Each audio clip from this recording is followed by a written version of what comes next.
All right, hello everyone. I'm Todd Sumney, the Chief Industry Officer for HomeSmart, and I have with us today on this video the #5 agent in the country. Just recently awarded his top 5 trophy. You can see over his right shoulder there in the background the clear trophy. That's awesome right there. Chris Lardie from HomeSmart Evergreen in Orange County, California.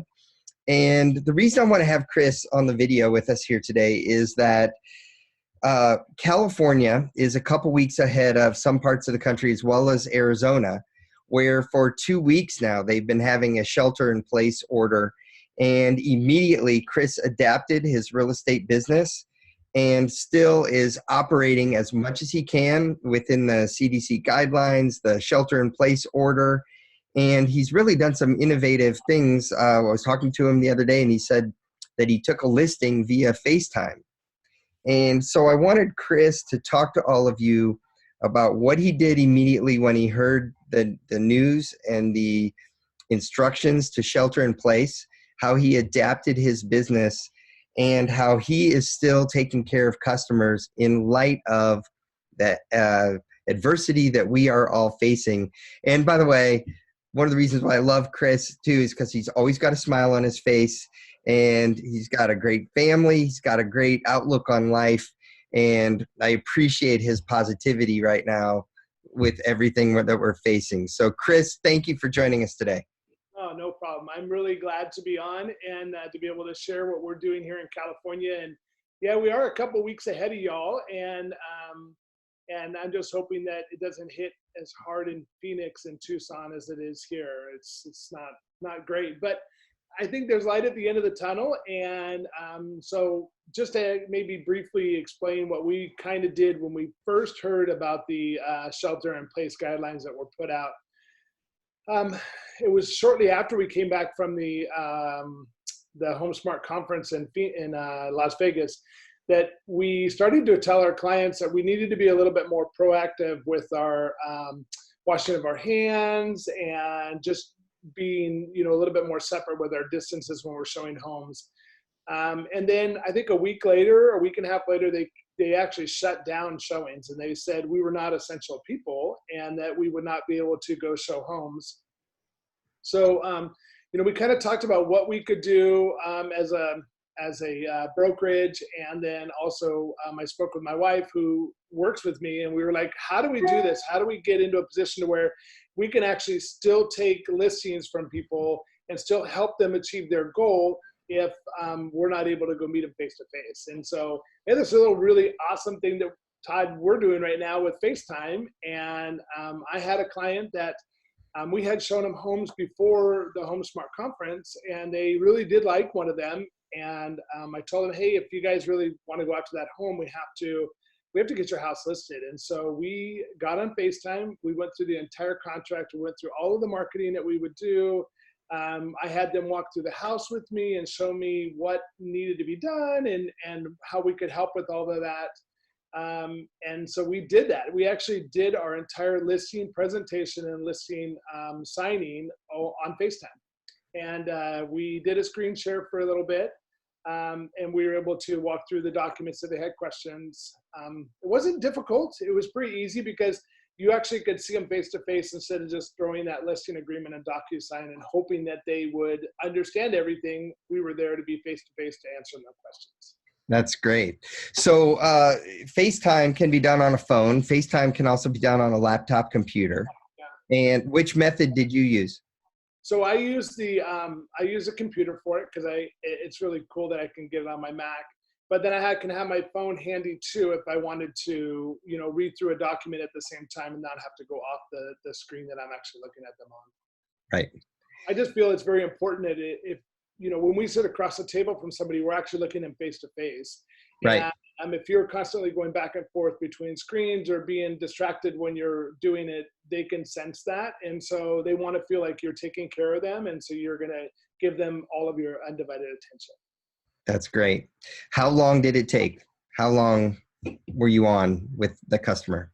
Well, they're friends of mine, and we've been working together for a while, so it didn't take me quite as long as it might have, about 30 minutes. Okay. but it was really cool too because they have a little baby, and so I was able to see the two kids, and being sheltered in place, I hadn't been able to be out with them for a while, so it's kind of cool. Oh, that's great. Okay. So how did you share the documents as well? So FaceTime has the capability where you could actually share documents or share your screen. FaceTime has a sharing. You can even share through iMessage too. Okay. Share your screen that way too. Right. Great. Yeah. Awesome. Okay. So, if you were speaking in Phoenix right now, today we're going to have a phone call with all of the agents in Phoenix citywide. And so what would you say to all of those agents that are a couple weeks behind you, as well as to prepare them, as well as to maybe even just inform them, encourage them, let them know what they need to be doing, but not in a Pollyanna type of a way, but also just give them insight into what they can do, what you've done in the last couple of weeks? Yeah, so I think just being positive. I think that this point in time can really bring out the good in people, and it can also bring that bad in people too. And we're not excluded from that club, and so we, our first and foremost goal should be our clients and just our community. And so it's really cool last night, like. California is getting hit pretty hard, which I know everybody there knows. They did what's called a clap out last night at like 8 p.m. and everybody went outside of their doors and they started clapping for the first responders and the people in the hospitals. And it was just such an emotional thing to be able to do that, to let those people know that we're actually we're praying for them and we're thinking about them and we're there for them. But I mean, things like that are just small little gestures of things you can do to place your community first rather than your business first. Now, switching to the business side, just because you're going to be quarantined and just because you're going to be, not able to go out and do showings, you can still do everything via virtually. And we actually have been working on virtual open houses here. And so I'll be able to share, Todd, with you guys what we've been doing as a group on doing our virtual open houses. But virtual open houses, just staying in contact with your clients, letting them know that the real estate market is still really strong, and that the expectation is that we will come out of this and the market will remain strong. I'm telling people right now that rates are super low. We opened, so the listing that I did take via FaceTime, we actually opened escrow with them, sight unseen on the property. Like the people hadn't seen it. We had done a walkthrough. The seller had done a walkthrough on the home for me, and we had posted that up, and we let all of the agents who wanted to see the home, we sent them the video right away, and we got our first offer, which was $7,000 above ask price. Great. And they did their home inspection yesterday. They did their home inspection, and then they went right to the bank and put their earnest money in. And tell you that is a great feeling to know that sight unseen, and then they went and put their money in the bank that same day, that it worked. So it can be done. That's amazing. And yes, Chris and I have been talking for a couple days about how can we do virtual open houses, and we're going to be bringing some training to all of you agents in the next couple days and in the next weeks about how to do virtual open houses, how to do virtual showings, and we want to have a virtual national open house weekend. We're going to pick the date, we're going to announce it, and let's adapt. Let's do this, and let's still take care of our customers. And Chris, thank you for being a leader on that front and working with us. So all of you are going to see some things that Chris is going to document for us and show us how he's doing that.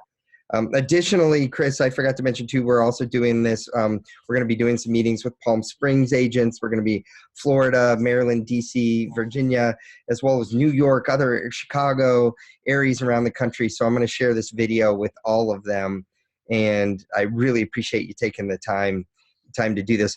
Are you using Zoom or at all, or are you only using, obviously you and I are on Zoom right now, but are you using just FaceTime? Are you using Zoom? Any other little tidbits or tips that you could pass on?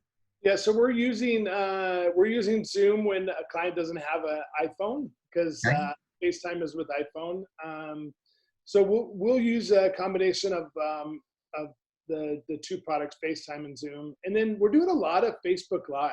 So we'll go into a property and we'll show it. We'll do Facebook Live on it.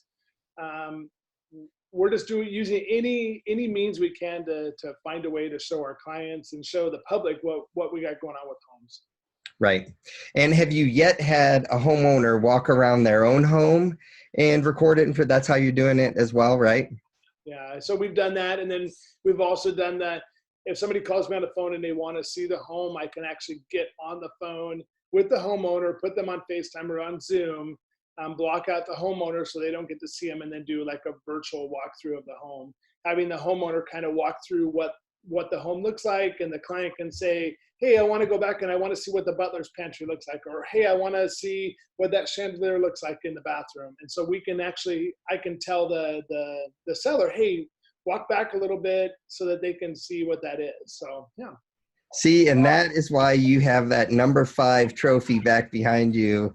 Adapting, you're just very professional, and you have a servant heart. I love that. So awesome. Thank you for sharing these tips with all of our agents today. I know you're busy, and just really appreciate you. So thanks, Chris. Thanks, Todd. Have a great day and stay safe out there in Phoenix. If people would like to connect with you, how can they connect with you on Facebook, Instagram, LinkedIn? What else are you? What all do you have? You have your handles? Email address too, maybe phone number. Throw it all out. You can get me at my. I'm probably best by text because it's immediate and it's right in front of me. So my cell phone number is 949-547-3055. You can also email me at chris@lardierealestategroup.com. And then I'm on LinkedIn, but I'm not on LinkedIn as much as I probably could be. One of the new tools I'm going to be getting into this year, I hope. So. Awesome. All right. But you are on Facebook. I've seen you on that as well. And yeah, Lardie Real Estate Group on Facebook is where I'm at. So. All right. Awesome. Okay. Well, there you have it, agents. Thank you very much for watching this video. Chris, thank you for your time. Have a great rest of your week and a great rest of the year. We're going to get through this all together. And I really appreciate you sharing your secrets today. All right. Hey, thanks, Todd. Take care, and see you guys at the next HomeSmart conference. Yes. Hopefully sooner than that, though, Chris. All right. All right. Take care.